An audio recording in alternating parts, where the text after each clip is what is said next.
Hey, we got a little bit of a quick one today. This is actually a figure that I've had for a while. Obviously, I opened my movie turtle figures. They were the first NECA figures I ever got. Like I think I've told the story before. My buddy Matt, Customs by Matt Chu, would always talk about the turtle movie figures. And I obviously, I was born in 1980, 10 years old when the movie came out. I absolutely loved the live action movies. To this date, they're absolutely amazing. 1 and 2, both of them. 3, But anyways, those are the figures that my friend Matt showed me that made me fall in love with NECA. They were amazing. And I opened those up before I had a channel. Before I decided to just record my dumb little openings. So I think the only video I have up of any movie turtle figures from NECA is actually Toka and Razor. I have Shredder. I actually just opened up Super Shredder, but I didn't do it on camera. And I do have all 4 turtles. So obviously to round out the crew, you gotta have an April too. I mean, I love the turtles obviously, but I love April. And this one is very special because let me tell you, 10-year-old enemyzero definitely had a crush on Miss Movie April O'Neil, played by Judith Hogue. And so this came out this year. Like, I'm obviously late to the party opening it, but the Ultimate April O'Neil, this came out this year at some point. She's also available in a 2-pack with Casey Jones, based on her outfit when they hid out in like the farmhouse in the woods. But this is her ultimate figure. So this is her, classic outfit from the movie. We'll pop it open right here so you can see what I'm talking about. This is her sort of classic outfit, which her first appearance in the movie, she actually has, the yellow coat that she's known for. It's not a yellow jumpsuit like the cartoon, but it was a coat. And then about a quarter through the movie is when she actually wears this outfit. When she gets, ambushed by the Foot Clan in the subway, she misses her train. And that's when Raphael comes to rescue her, and he takes her back, to the turtle lair, and she meets the turtles for the first time. This is the outfit she wore during that scene. And she did have quite a few outfits during the course of the movie, so maybe there'll be another figure down the line of some sort, but not an ultimate, right? This is NECA's sort of ultimate. Hey, this is it. If you want to buy one April O'Neil figure, this should be it. And I must say, starting with the box, I freaking love this box. It's so cool. It's sort of lenticular, so if you look at it at different angles, I don't know if it'll show up on camera. Obviously, you look at different angles, it does change the pictures on there. And this is the TV screens. The TV screens that, Shredder was watching at some point at the hideout. And, through the knife at the TV. Oh man, I love this box, which, I don't know, it's a weird thing to say, I guess. But the box design, 10 out of 10. First side of the box is a full picture shot with the, head sculpt, which we'll judge in person, right? Like I said, I definitely had a crush on her after the movie, right? Judith Hogue is a beautiful woman, even to this day. And we'll compare the likeness and see how it stands up to the real Judith. The other side, you have a small headshot. Full body shot down low. Teenage Mutant Ninja Turtles. On the back, you obviously have more shots right there. A little synopsis of the first movie right there with the turtles, the classic turtles. And like I've said, the 4 movie turtles, I love the Mirage Turtles. I still have them right here on my desk. So I love the Mirage Turtles, right? The Mirage Turtles and the movie turtles are they're my favorite figures of all time. Like, for real. I don't think I could be able to choose one that I like over the other. The movie turtles are very sentimental to me because that's how I got started in NECA collecting. And then the Mirage Turtles are very nostalgic from my childhood because I read those Mirage comics over and over and over again. All right, so we already peeked at the inside, but yes, this is the full body shot. Some cool, background, the van where she ran into the people that were breaking into the van at the very beginning of the movie. And there she is with all her accessories and everything. All right, let's get her open, check her out, and I don't know, add her to the shelf. The shelf, though, my movie shelf is pretty ballin'. It's one of my favorite shelves that I have.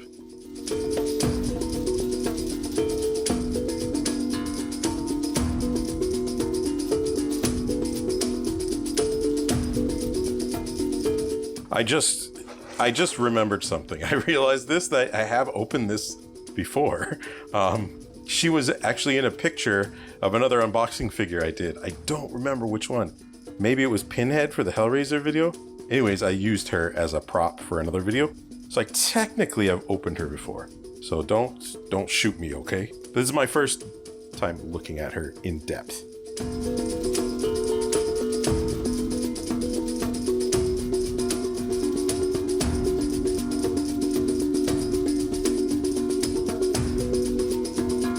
All right, and here's April O'Neil, the ultimate April O'Neil, out of the package. Like I said before, actress Judith Hoag.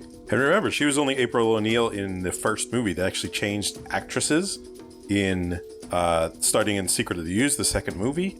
And obviously, I don't know 100% the story, but I believe Judith has gone on record saying that some of the working conditions of the first movie were very bad, like noticeably bad, and she spoke up about it, and that's why she sort of wasn't, invited to be April in the second movie, and they find a replacement for her.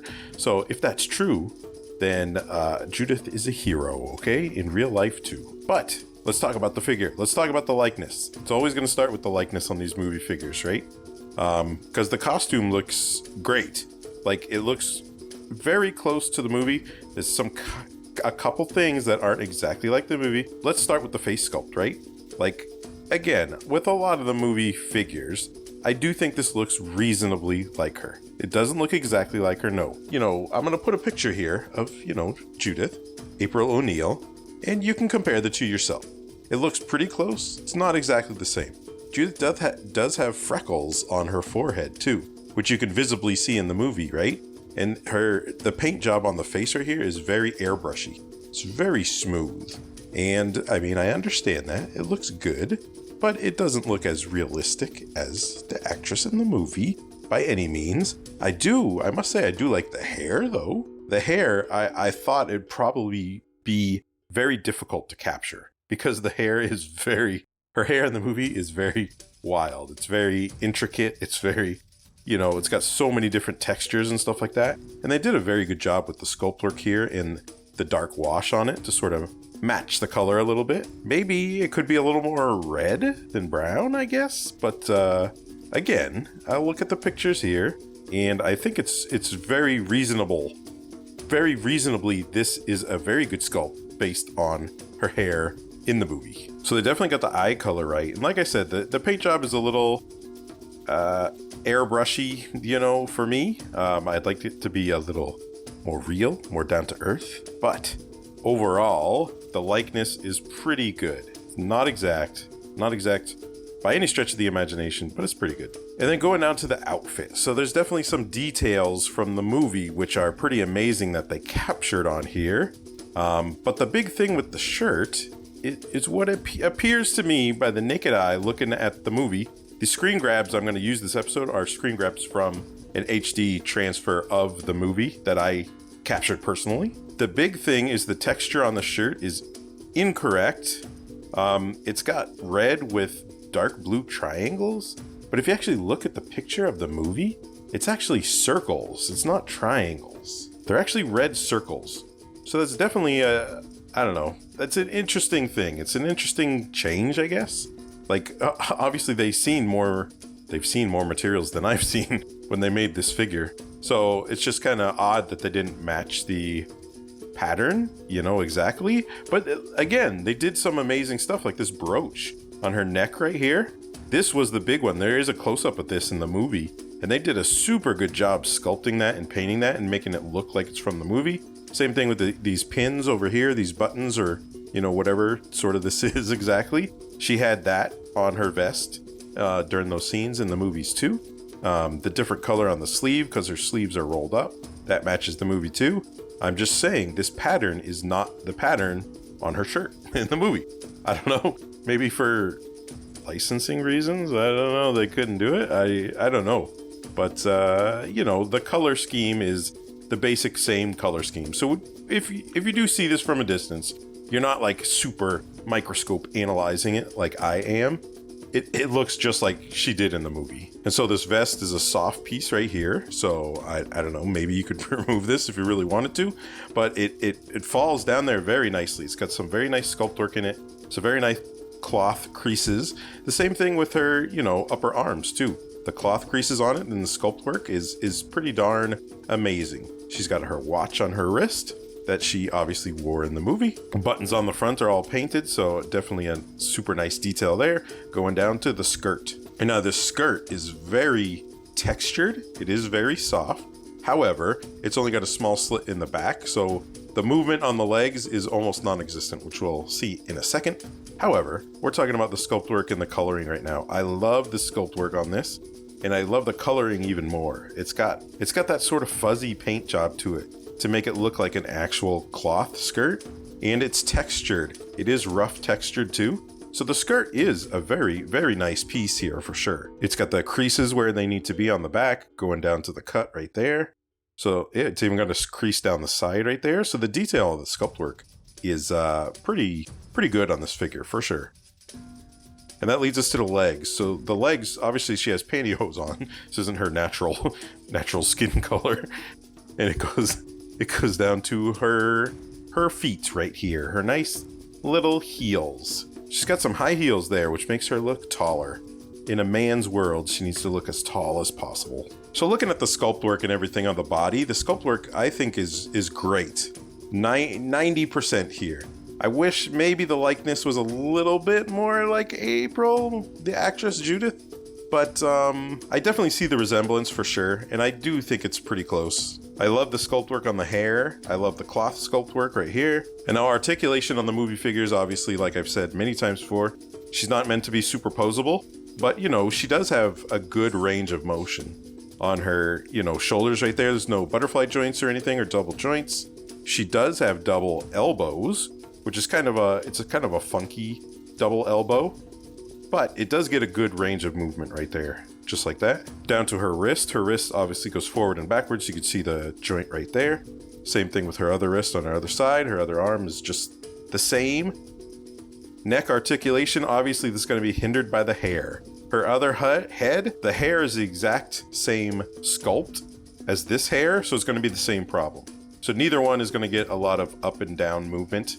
They just changed the face, the head in the middle, but the hair is the exact same sculpt if you actually look at it. Going out to the waist, she does have, you know, a swivel right there at the waist. And like I said before, there's only a small cut there. It is flexible, but definitely you're not getting any movement with the legs. And it's not like you need it with this figure. She didn't jump kick anybody in the movie or anything like that, so it is what it is.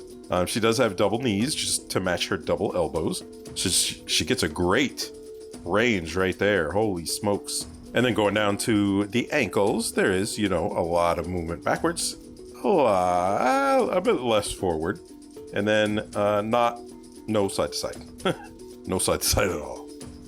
And now one note going down to the legs. This isn't about articulation. That's the basic articulation for her. But if you go to the back here, we have an interesting predicament here. Because NECA normally paints their joints, right? To match. But the joints here are like half painted. So like I haven't played with her. Like I took her out for a video very briefly, but I haven't played with her. So I haven't like moved her around and like scraped off the paint. So it's straight out of the package. It's like this. And I don't know if that's intentional or not. Like I said, NECA normally paints, you know, joints like that. So I don't know why they didn't do it on her. Or maybe if they did do it on her, it wore out in the box or something because it wasn't on very well. I'm not really sure what's going on here. And none of the other joints, you know, have that. Not that there's a lot of visible joints on her, but that's definitely super noticeable. If you look from the back. Obviously, I'm not going to be looking at this figure from the back very often, but it's a noticeable flaw. I'm not sure if it was intentional or not. I have no idea. No clue. All right, so that's the basics of the bodies. I don't know why those aren't painted, but it looks pretty good. It looks relatively like the actress. And now let's look at the accessories, starting with the head, right? This is her sort of stoic face a little bit. And then she has this smiling face too. All right, that's her with the smiling face there. I don't know which head I'm going to keep on her. I'll decide that later. But there's her, smiling face right there. And it's, it's pretty similar. I wouldn't say that it's a huge difference. Obviously, you could notice the difference. Paint job's the same, the hair's the same and everything. So it's a very slight difference. She had a very expressive face, a very, a mesmerizing smile. And there's a couple scenes where she got angry at the foot soldiers and stuff. So, it would have been nice to see like an extreme, happy face. Cause she was very expressive in the movie. She's a very expressive actress. And you can't tell that from these head sculpts at all. She looks very stoic, very, All right, so the first accessory she comes with is her gigantic purse. She had this in the opening scene, and she had it in the scene where she, fought off the foot soldiers, and Raphael had to come and help her and everything. And quite honestly, I'm surprised at the detail of the paint job here. Like, it's so intricate, and this does match the movie, like, super well. It's a flexible piece, and even this opening is flexible. You can sort of open it up and actually put stuff inside it, like candy. She can go into Walgreens and shoplift. You can fit anything in there, but obviously, we all know what goes in there. We all know what goes in there right here. Raphael's sigh from the very opening scene. Oh man, when the turtles came to her rescue in one of the very opening scenes, the first introduction to her, she was coming out to the van, she got stopped by the people stealing from the van. They were going to do her dirty. And then, the sigh flew through the air, knocked the light out, but Raph forgot his sigh on the ground. He left it there and she found it. She picked it up. She put it in her purse secretly. And, went upon her merry little way. And yes, he was eventually reunited with his sigh in the scene where she actually wore this outfit right here. So obviously this is Raphael's sigh right here. It's a nice, hard plastic, silver, black, handle, black, I don't know what you want to call these on size. What are these called on size? Someone tell me in the comments below. But that's Raph's sigh in her purse. So she just, slipped it in there and walked off with it. The next thing she comes with is a stack of frozen pizza. And I watched the movie and tried to identify this in the movie. I could not identify this in the movie. Maybe it's in the background somewhere or something like that. I don't know. Or maybe I'm just a bonehead and I just blinked and missed it. But, the details on here are fantastic. I'm not complaining about this piece. Obviously, it's a pizza.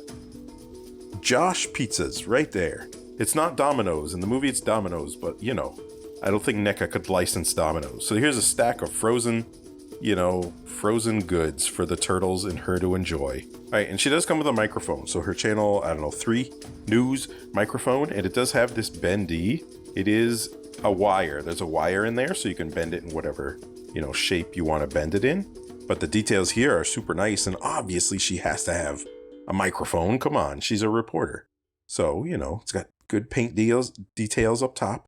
The sculpt work is good, It is kind of plain, but I do like this wire here. So you can just wrap it around her so you can pretend that it's, hooked into something or something like that. So that's a really nice touch. I definitely like that. You could even maybe use the wire as a stand. Just stand the microphone up. All right, and she does come with a different set of hands. So she comes with right and left hand. There's a pointer. There's a grabbing hand. And there's a punching hand right here. And the hands actually have a cool detail I didn't even notice until now. She does have a thumb ring. So I'll have to look at the details in the movie. Obviously, I would assume she had a thumb ring in the movie, but there it is right there. I didn't even notice on the real figure. That's a cool touch. That's a very nice touch. I dig it. And then obviously she probably doesn't stand that well. She's got, skinny legs, and, the clothing probably makes her heavy in one direction rather than another. So she does come with a stand. So this is the first NECA figure I've gotten with an actual stand in it. Obviously, I don't have every NECA figure ever released, but that's all this is. There's a peg right there. There's peg holes on her feet. And there you go. I'm sure it helps her stand up quite well. Just like that. There we go. Yep. Good. Right, I don't know, it's sort of a shorter one today, I guess, but we've seen everything. She doesn't come with a whole lot. She does look very good with her accessories. The purse, actually, the dip in the purse fits right on her side, her left side, which is where she wore it most. Well, I guess that'd be her right side. The microphone looks great in her hands. I mean, there's a lot to like about this. There's some things not to like about it too. So it is sort of a mixed bag. I'm still glad that I have it. I think, you know, from a distance, she's gonna look 100% completely perfectly in the display with the turtles. All right, so let's compare her to some of the turtles. All right, and here she is next to Shredder and my two favorite turtles, Raphael and Leonardo. And she's definitely taller than all of them. She's taller than Shredder. She's taller than the turtles, although she is on the stand. So she is getting raised up by the stand a little bit. I could not get her to stand without the stand. So obviously that's why they included it in the set, like I said. So even if she's under the stand, she's about 7 inches tall, which is pretty tall. Like I said, Shredder to the top of his helmet is about 7 inches or so. But obviously, you know, it's about half an inch of helmet on top of his head. So that's how she compares to him. And just not even talking height, just talking about aesthetic with the turtles. She fits the aesthetic of, you know, April in the movie. Perfect. Based on my memories, based on my nostalgia, she definitely fits in with the rest of them. So I definitely like it. I do like this outfit more than her 2-pack outfit too, by the way. But oh, I do wish they made a version of her with that red shirt. I remember that red shirt too. But she does. She seems like she belongs. I think the other figures have a lot more detail on them, like especially the paint job on the turtles, the liver spots and stuff. That's why I don't really understand they didn't include her freckles in the paint job for her ultimate figure. But I mean, it is what it is. It does fit in the aesthetic and I do like it. So let's take some pictures and let's do some final thoughts.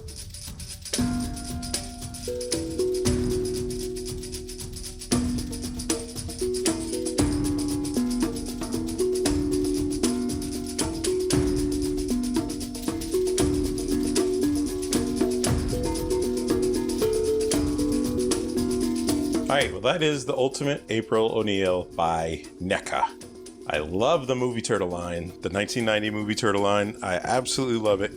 I do want to get the Secret of the Ooze turtles eventually, but I do not have those yet. And I do feel that April is a worthy addition to the line. There are definitely production errors. There is unpainted joints. There is, you know, the pattern's wrong on the shirt. The likeness is maybe not exactly like the actress, but I do think it reasonably looks like her, and definitely the aesthetic of the figure. Again, it's iconic. If you're a kid and you did grow up with this movie, then one glance at this, one look, and you know exactly who it is. This is her sort of iconic look from the movie. So I don't know, I definitely like it. I think maybe if they did a newer version of this, another Ultimate, there's definitely some pointers that I could give them, you know, if they would listen to me to improve it. But I definitely don't think it's bad by any means. But I don't know, tell me what you think. Do you like this movie turtle line? Like I said, this is the first one that I got from NECA. It made me fall in love with NECA, and I'm glad to finally open her, even though I've had her for such a long time. So let me know in the comments below what you think of her, what you think of the series, all this good stuff. Let's talk, let's chat, and definitely make sure you check out the other videos I have of different turtle figures. Some of my turtle videos get like 7,000 views and some of them get like 40. Like Space Usagi is stuck at 42 right now. So I don't know what I can do, but whatever. Guys, gals, non-binary pals, thanks for tuning in again. Thanks for tuning in to Figurama by enemyzero Studios. Peace out.